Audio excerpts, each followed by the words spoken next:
Hello friends, स्वागत है आप सबका जारविस कैंपस में। आज हम बात करने वाले हैं कि हम जो यहाँ पे नंबर्स के साथ खेल रहे थे यानी कि प्लेइंग नंबर हमारा चैप्टर था, पर उसी में ही हम खेलते खेलते सीख भी रहे थे, राइट। यानी कि हमने यहाँ पे प्राइम फैक्टर फिर मल्टीपल प्राइम फैक्टर सीखा, राइट।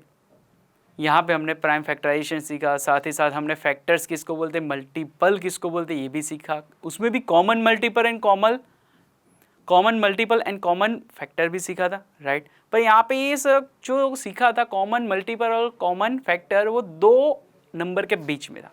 क्या होता अगर दो से ज़्यादा नंबर होते तो, यानी कि हमें ऐसा बोला जाता है कि हमें फाइंड करना है 40, 46 एंड 48 तीन नंबर के बीच के कॉमन फैक्टर।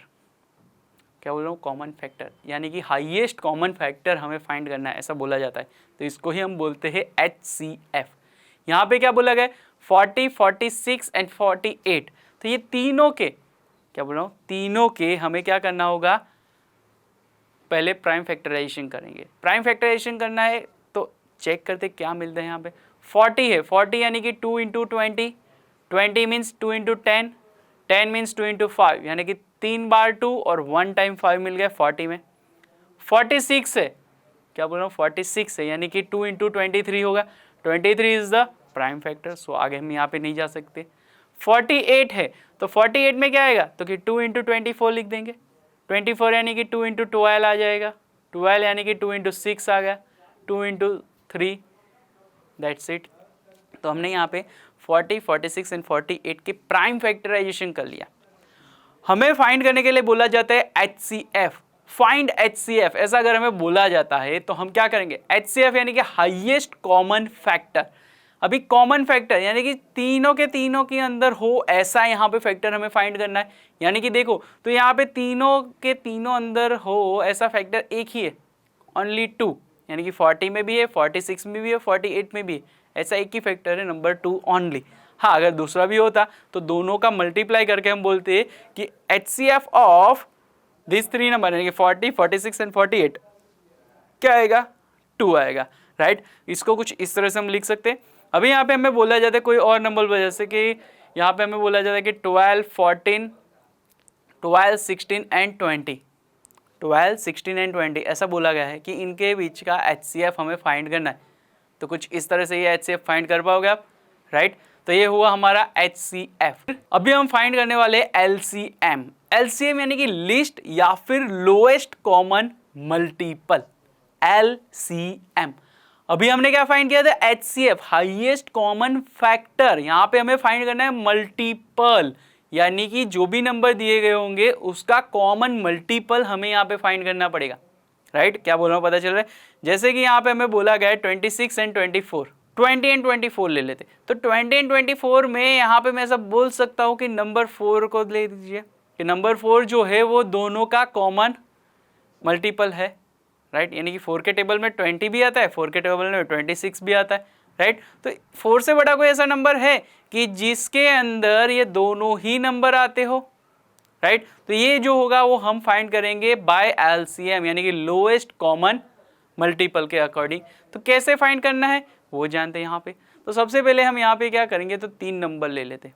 क्या बोल रहा हूँ मैं, 3 नंबर ले लेते, क्योंकि हमें कॉमन मल्टीपल नहीं फाइंड करना है, हमें क्या फाइंड करना है, लोएस्ट कॉमन मल्टीपल, राइट। तो अभी यहाँ पे देखो, तो यहाँ पे अभी आप देखो तो 3 नंबर ले लेते हैं। कौन से 3 नंबर लेते हैं, 15, 20, 22, 15, 20 एंड 22 नंबर ले लेते हैं। सबसे पहले क्या करेंगे, तो कि ये जो नंबर है उनके पहले तो प्राइम फैक्टराइजेशन करने का। 15 का प्राइम फैक्टराइजेशन करो तो कि 3 5 जा 15, 20 का प्राइम फैक्टराइजेशन करो तो कि 2 इंटू 10, 10 मीन्स 2 इंटू 5, ओके।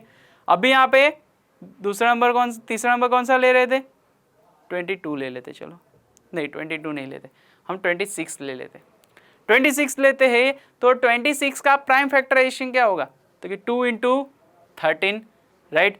तो अभी यहाँ पे देखो, तो हमें यहाँ पे प्राइम फैक्टराइजेशन जब कर रहे हैं तो हमें कौन से नंबर मिले, 2 नंबर भी मिला, 3 नंबर भी मिला, 5 नंबर भी मिला एंड 13 नंबर भी मिला, राइट। तो अभी यहाँ पे हमें हाईएस्ट कॉमन फैक्टर लिखना हो तो ऐसा फैक्टर लिखना होगा कि ये जो नंबर मिलेगा ना, हमें यहाँ पे जो नंबर मिलेगा ये तीनों का मल्टीपल होना चाहिए, यानी कि 20 का भी मल्टीपल होगा, 26 का भी मल्टीपल होगा एंड 15 का भी मल्टीपल होगा। ये जो नंबर अभी हम लिखेंगे वो क्या होगा, वो नंबर यहाँ पे देखते, और कैसे फाइंड करना है वो भी यहाँ पे देखते।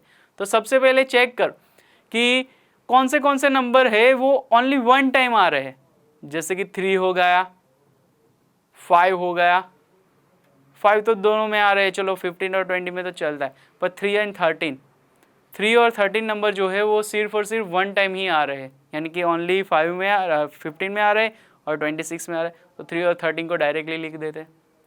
फिर चेक करो कि 2 नंबर है वो 2 बार आ रहा है 20 में और वन टाइम आ रहा है 26 में।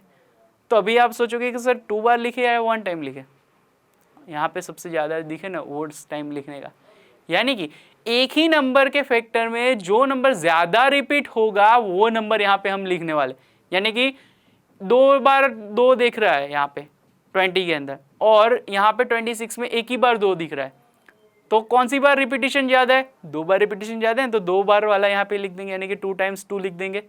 और 5 देखो तो 5 15 में भी वन टाइम है, 20 में भी वन टाइम है, तो ओनली वन टाइम ही यहाँ पे लिखेंगे। हाँ, पर रिपीटेशन कहीं पे हो रहा होगा तो वो रिपीटेशन वाला ही नंबर यहाँ पे लिखेंगे, जैसे कि 5 5 5 3 बार कहीं पे भी आ रहा है और दूसरी जगह पे 5 ओनली वन टाइम है, तो हम 3 बार जो 5 5 5 आ रहे हैं वो यहाँ पे लिखेंगे, यानी कि यहाँ पे सभी नंबर आने चाहिए और उसमें भी जिस नंबर का रिपीटिशन एक ही फैक्टराइजेशन सीरीज में ज़्यादा हो वो वाला नंबर यहाँ पे लिखने का। जैसे कि हमने यहाँ पे 2 के लिए लिखा कि 20 के अंदर 2 रिपीट ज़्यादा हो रहा था, 2 टाइम रिपीट हो रहा था, तो 2 टाइम लिखा, ना कि 1 टाइम लिखा, राइट। तो अभी ये जो मिला हमें 2 × 2 × 3 × 5 × 13, इनका मल्टीप्लीकेशन करो और जो नंबर आएगा वो क्या होगा वो देखते हैं। यानी कि यहाँ पे हमें क्या मिला, तो कि हमें 780 मिला, तो कि ये जो 780 है वो ये तीनों का मल्टीपल होगा।